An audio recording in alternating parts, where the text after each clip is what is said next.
જય સીતારામ, જય માતાજી. સ્વાગત છે તમારું મારી યુટ્યુબ ચેનલમાં. આજ તો આપણે બનાવશું વડા. આ વડા છે ને તે ખાવામાં બહુ ટેસ્ટી અને બહુ મસ્ત લાગે છે. તમે આ વડાને ચા સાથે પણ ખાઈ શકો છો અને છોકરાઓને નાસ્તામાં પણ આપી શકો છો. તમે આ વડા એકદમ ઘરે આવી રીતના બનાવશો તો બહુ ટેસ્ટી અને બહુ મસ્ત બનશે. આ વડા તમે દિવાળી છે કોઈ બી તહેવારમાં બનાવી શકાય છે. તો તમે મારી યુટ્યુબ ચેનલ પર નવા આવ્યા હોય તો મારી ચેનલને સબસ્ક્રાઈબર ના કરી હોય તો સબસ્ક્રાઈબર કરી દેજો. તો આપણે બનાવશું વડા. તે માટે મેં એક મિક્સરનો જગ લઈ લીધો. જગમાં આપણે 10 જેટલા લીલા મરચાં એડ કરીશું, 10 જેટલી લસણની કળીઓ એડ કરીશું, થોડા આદુના ટુકડા એડ કરીશું, 1 ચમચી જીરું એડ કરીશું. હવે મિક્સરની મદદથી આપણે સારી રીતે ગ્રેવી કરી લેશું.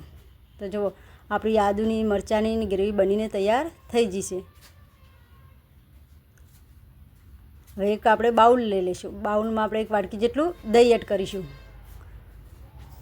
થોડો ગોળ એડ કરીશું. ગોળને અને દહીંને આપણે સારી રીતે મિક્સ ચમચીની મદદથી કરી દઈશું. હવે જે આપણે આદુ લસણ ને મરચાંની પેસ્ટ બનાવી હતી તે બધી અંદર એડ કરી દઈશું. દહીંની અંદર અડધી ચમચી હળદર એડ કરીશું, સ્વાદ પ્રમાણે મીઠું એડ કરીશું, અડધી ચમચી હિંગ એડ કરીશું, થોડું ધાણા જીરું એડ કરીશું, 1 ચમચી કાશ્મીરી મરચું એડ કરીશું, થોડી લીલી વરિયાળી એડ કરીશું, કાશ્મીરી મેથી એડ કરીશું, 1 વાટકી જેટલા તલ એડ કરીશું, થોડો અજમો એડ કરીશું, 1 ચમચી જેટલું તેલ એડ કરીશું, થોડા લીલા ધાણા એડ કરીશું કટિંગ કરેલા. બધા મસાલાને ચમચી મદદથી સારી રીતે મિક્સ કરી દઈશું.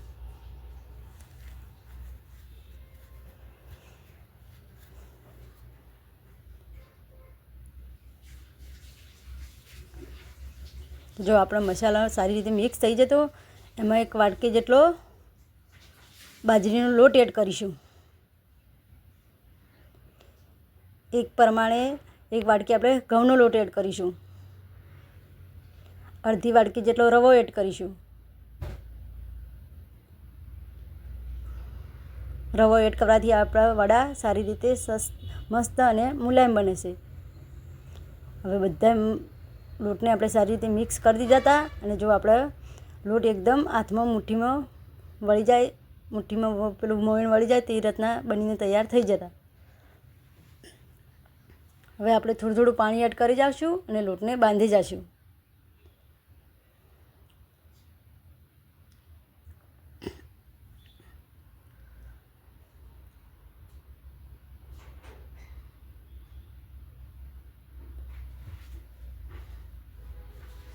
તો લોટને જો આપણે આવી રીતે થોડું થોડું પાણી એડ કરી જવાનું છે અને બાંધી જવાનું. પાણી આપણે એકદમ એડ કરવાનું નથી, ન કે આપણો લોટ ઢીલો થઈ જશે. તે માટે આપણે લોટને થોડું થોડું પાણી વળી જઈશું અને લોટ બાંધી જઈશું. લોટને આપણે બહુ ઢીલો નહીં કે બહુ કઠણ એની માપસરનો રાખીશું. તો જો આપણો લોટ બાંધીને તૈયાર થઈ જશે. એની ઉપર આપણે છે ને થોડું તેલ એડ કરીશું. તેલ એડ કરીને લોટને સારી રીતે હાથની મદદથી ચીકવી લેશું. લોટ ચીકવવાથી આપણો લોટ છે ને તે સારો અને મુલાયમ બને છે. આપણા વડા પણ બહુ મસ્ત બને છે. તો જો આપણો લોટ બાંધીને તૈયાર થઈ ગયો. હવે આપણે લોટને હે ને ઢાંકીને 10-15 મિનિટ સુધી એક બાજુ મૂકી દઈશું. હે ને 10થી 15 મિનિટ સુધી ઢાંકીને એક બાજુ મૂકી દઈશું. તો આપણી 10થી 15 મિનિટ થઈ જતી. તો જો આપણો લોટ એકદમ મુલાયમ બનીને તૈયાર થઈ જશે. હવે આપણે એક હાથમાં હે ને થોડો લોયો લઈ લઈશું. બીજો લોટ આપણે ઢાંકીને મૂકી દઈશું. આપણે ગોળ ગોળ લોયો કરી લઈશું.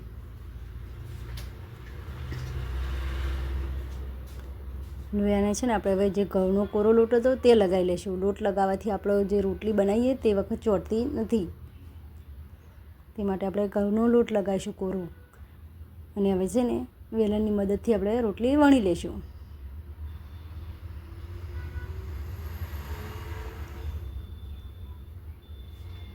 આપણે આવી રીતે વેલણની મદદથી રોટલી વણી લઈશું. અને રોટલીને છે ને આપણે બહુ જાડી રાખવાની નથી કે બહુ પતલી નહીં, આપણે માપની રાખીશું.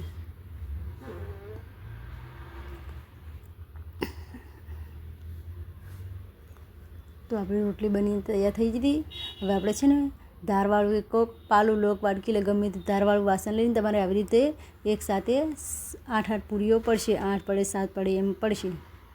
અને આવી રીતે વડા બનાવથી આપણા વડા જલ્દી બની જાય છે. તો આપણે હવે વધારાનો લોટ છે તે કાઢી લઈશું.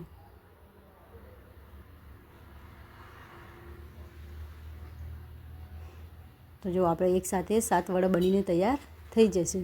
હવે આ બાજુ જોઈ લઈએ તો આપણું તેલ ઉકળી ગયું છે કે નહીં.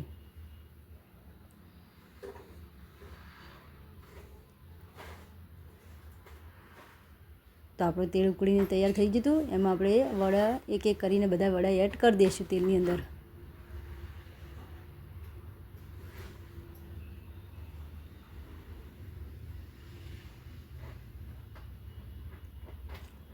આપણે જ્યારે વડે રાખીએ ત્યારે ગેસને આપણે ફૂલ રાખવાનો છે. પછી આપણે જ્યારે વડાને આવી તળવા લઈએ ત્યારે ગેસની મીડિયમ સાઈડ કરી દઈશું. આપણે ગેસને ફૂલ રાખવાનો નથી. જો આપણે ગેસને ફૂલ રાખીશું તો આપણા વડા છે ને બહારથી તો ચડી જશે પણ અંદરથી કાચા રહેશે. અને વડાને છે ને આપણે આવી રીતે જારાની મદદથી ફેરવતા રહીશું, એટલે કે નીચે એક સાઈડ કાચા ના રહે ને એક સાઈડ ચડી ના જાય તે માટે આવી રીતે આપણે ફેરવતું રહેવાનું છે. વડાને છે ને આપણે વધારે નહીં 2 થી 3 મિનિટ જ થવા દઈશું. આપણે 2-3 મિનિટ થઈ જશે ને એટલે વડા સારી રીતે તળીને તૈયાર થઈ જશે. વડાને આપણે ત્યાં સુધી તળવા દઈશું જ્યાં સુધી આપણે વડાનો કલર ગોલ્ડન ના થાય ત્યાં સુધી. તો જો આપણો વડાનો કલર એકદમ બદલાઈને ગોલ્ડન કલરનો થઈ જતો.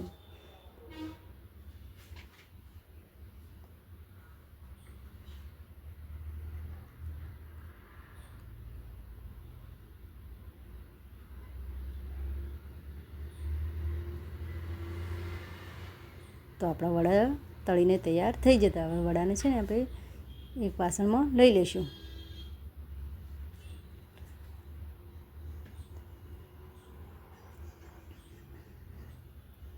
વડાને આપણે આવી રીતે જાડા પર થોડી વાર મૂકી દઈશું તો આપણું તેલ નીકળી જશે વડામાંથી.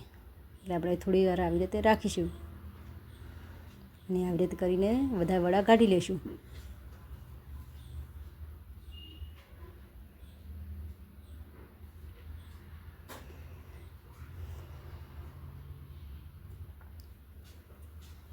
તો જો આપણા વડા એકદમ ટેસ્ટી બનીને તૈયાર થઈ ગયા છે.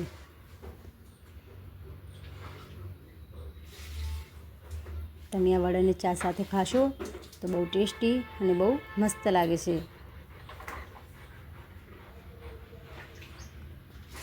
જો આપણા વડામાં મસાલો પણ સારી રીતે લાગી જશે. વડા આપણા સારી રીતે તળાઈ જઈને સારા થઈ જશે. વડાને તમે ચા સાથે ખાશો તો બહુ ટેસ્ટી અને બહુ મસ્ત લાગે છે. તો તમે મારી યુટ્યુબ ચેનલ પર નવા આવ્યા હોય તો મારી ચેનલને સબસ્ક્રાઈબર ના કરી હોય તો સબસ્ક્રાઈબર કરી દેજો. જય સીતારામ, જય માતાજી. મળીશું આપણે નવા રેસીપીમાં.